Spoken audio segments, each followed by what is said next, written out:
Привет, друзья! Что, новый день, новый стих. Продолжаю свой челлендж, и каждый день пишу стихи. Сегодня какой-то странный день. У меня то хорошее настроение, то плохое. Даже не знаю, что написать сегодня. Но все-таки что-нибудь попытаюсь я сейчас придумать. И так прошел, мне кажется, час, и я за час могла написать вот это. Я решила написать это стихотворение о своей сестре, Насте. Это для тебя. Скучаю по тебе. Твой смех я слышу даже в темноте. Волнуюсь, как же там спит моя малышка по ночам. Но радуюсь за то, что в твоем сердце есть только добро. И я горжусь, что ты так жадна до исполнения своей мечты.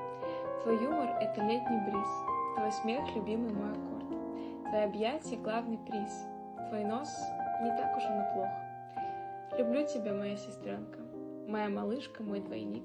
Я всегда рядом, но если ты вдруг соскучишься, звони. Вот бы мне кто-нибудь тоже стихи посвятил. Ребят, напишите, про меня песню или стихотворение какое-нибудь.